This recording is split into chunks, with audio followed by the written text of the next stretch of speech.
Welcome, my beautiful international soul tribe. Welcome to Symbolic Blueprints for Powerful Practices. I'm your host, Judy Mackey. Before we begin with today's content, I would like to reach out and extend my apologies that the podcast episode that was supposed to be uploaded in the past 2 weeks was not present. Some of my things were taken, and one of those was my laptop. Unfortunately, I use my laptop to do my recording and audio editing for podcasts and for personal work alike. During that time, in that process, my laptop was damaged. So even though I was able to retrieve my laptop, thankfully, I had to have it repaired. So thank you very much for your patience. So let's jump right in today's podcast episode, which I have titled Truth and Justice. In the past, for those of you who have been listening to this podcast, you know that usually I start off with some sort of story that leads into symbolism,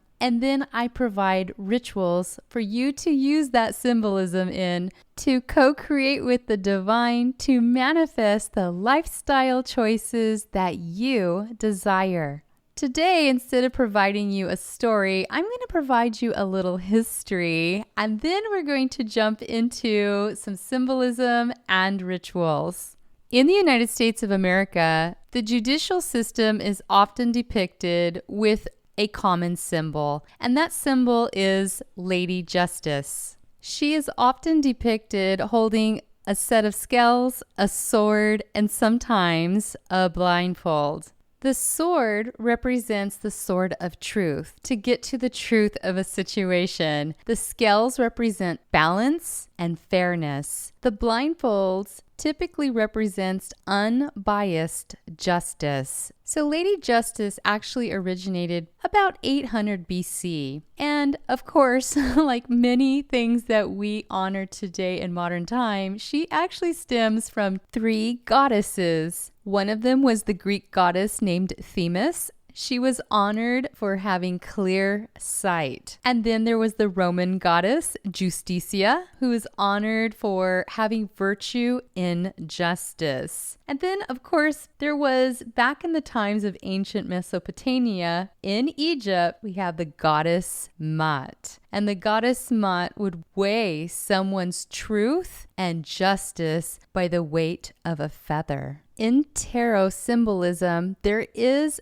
a major arcana card called the Card of Justice. And much like Lady Justice, the Justice card represents law and also major decisions that typically require honest reflection, because in order to make a decision, all sides of the issue must be assessed fairly. The Justice card, however, also represents karma and imbalance. And it's also sort of a warning that says, guess what? Balance will be restored. So will fairness and truth. So during a tarot reading, anytime the major arcana card of justice appears, it's definitely saying, hey, seek the facts out before you make decisions. Make sure you're seeing all of the sides of the story. Be fair in your choices. Take responsibility for those choices. And also, if there's anything that you are saying or doing that could potentially hurt others, then justice will not only be balanced in time, the scales will be moved, and there could be karma to be repaid. So make sure that you take accountability for your actions, and also restoration is always assured. There is another aspect to the Justice card. When we're talking about karma, it's not necessarily the karma that has been created in this lifetime. The Justice card also dives into past lives and the karma of those past lives that now needs to be repaid in this current life. However, for this podcast episode, I'm going to stay away from the past life karma, and I'm going to stay focused on just truth and justice regarding what has been created karmatically in this lifetime. In the next podcast episode, we will definitely dive more into past lives and also how to create a karmatic contract that actually benefits you in this life so that you're not pulling in energies from former lives that are actually harming you and preventing you and blocking you from complete success, happiness, and abundance. Let's dive into the actual ritual for today's podcast episode. This particular ritual is going to use a lot of botanics, which are also known as herbs, that are used among root workers. This typically means people who practice hoodoo, voodoo, or santeria, and also pagan practices combined with the rootwork magic that are also used by druids. This particular ritual is all about uncovering something that's hidden from you. It's about discovering the truth of a situation. So, if you feel that an individual or a group of people have been hiding something from you or have been conspiring against you or have jaded you in some way, shape, or form, and you want to get to the bottom of it, you want to discover what is the reasoning behind it or what is the truth behind the actions, or quite simply, if you feel that someone is just simply lying to you, this is the ritual for you. As a reminder, this ritual is for adults only. And I also suggest that you don't use any of these products on your skin, or please do not ingest them. And also never ever leave a candle unattended. With that said, let's jump into the ingredients that you're going to need to create this ritual. Right after a new moon, when the moon is starting to wax, which means it's starting to grow again in size, that is when you will begin this ritual. You will need a tiger's eye stone. You will also need salt. You will need a candle, and the color of that candle should be black if you want the truth, and if you want truth and justice, the color should be purple. You need Low John root, which is also known as galangal. That's spelled Galangal. You're also going to need deer's tongue and a little bit of mint. You are definitely going to need bergamot, and the final ingredient that you're going to need is a piece of paper and a pen. And the paper really needs to be parchment paper or perhaps a computer sheet of printing paper that has no lines in it. If you know the person who is actually lying to you, or the instigator or the group that's instigating the situation, if you happen to have a picture of them, that works great. If not, no worries, because on the piece of paper, you can write out names or you could write about the situation for clarity. Now, just to be clear, when I said deer's tongue earlier, I meant the herb that's known as deer's tongue. I just wanted to make sure that I clarified that. The oil that you are going to need for this particular ritual is called camphor oil, and that is spelled CAMPHOR, camphor oil. I have simplified this particular ritual recipe down to about a third of what I normally would use to perform the ritual, to simplify it. In the black candle if you're wanting the truth of something, or in the purple candle if you're wanting truth and justice, create the symbol of an asterisk. The asterisk symbol represents truth. Place a circle around the candle with salt. Directly around the candle, place a circle created with the camphor oil. So it should look like a circle of salt, and then inside of the circle of salt, there will be a circle of camphor oil, and then the candle is in the center. You're going to sprinkle the herbs that I mentioned earlier on top of the candle and in a circle around the candle. It's okay if it's on top of the camphor oil. As long as it's inside of the salt line, it's perfectly acceptable. Make sure that as you're sprinkling the herbs, that you give it a sense of understanding why they're being used. So for the deer's tongue herb,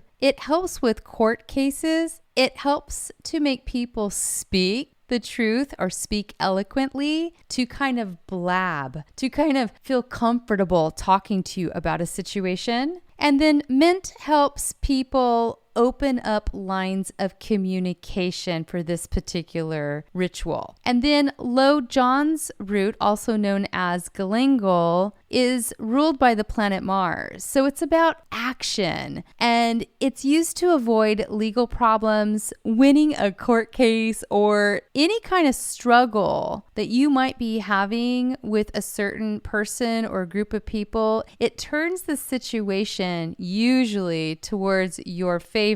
Pick up your tiger's eye stone and tell it, you represent the truth coming to me. Show me everything that I need to see. And place it inside of the salt circle. And again, it's okay if it touches the herbs and the camphor oil circle around the candle. Then on your piece of parchment paper or a sheet of computer printing paper that has no lines, take your pen and write the following down. You can include the name or the names of the people with this. Come forth, truth. Reveal yourself to me. Illuminate all who are involved and their actions be seen. Protect me and my spiritual energy. Come out of places of hiding and secrecy. I call upon the scales of justice. Bring me a spiritual boon. Come forth with honesty and truth by the light under the next full moon. Fold up your parchment paper or your computer sheet of printing paper that you just wrote on towards you 3 times. If you happen to have a picture of the specific individual who you feel is lying to you, or a group picture of the people who you feel that are involved, go ahead at that time and place the picture underneath the parchment paper or the computer sheet of printing paper and set them inside of the salt circle next to the tiger's eye stone. You can even place the tiger eye stone on top of your folded petition that you just wrote. So go ahead and light the candle. Once you have your petition wrote, you have your picture installed. If you have one, you have your tiger's eye on top of your petition or beside it inside of the salt circle, and let the candle burn all the way down safely.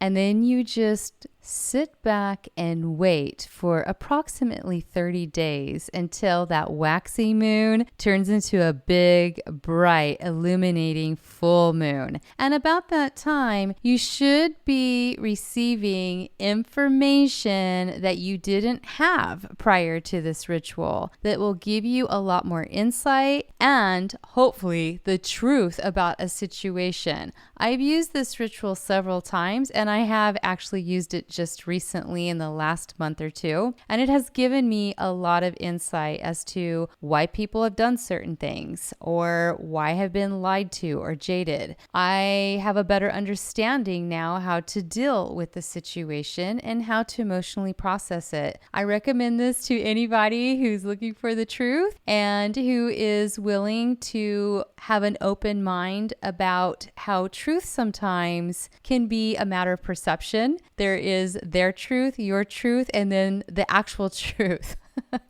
So with that said, thank you so very much for listening to this podcast episode. If you have any questions about this particular ritual or this podcast episode, please feel free to go out to my website at www.judymackeyinternational.com. Please give us your feedback about this episode or any questions that you might have about this ritual, and we'll be more than happy to provide you a response on our podcast page or our customer support email. Thank you so very much for listening to this bi-weekly podcast episode. And until next time, many blessings and abundance to you. Our podcast disclaimer and the content posted by Judy Mackey or any of her guests is presented solely for general information, educational, and entertainment purposes. Use of information on this podcast or materials linked from this podcast to our website are not intended to be used for medical, mental health, legal, or financial advice.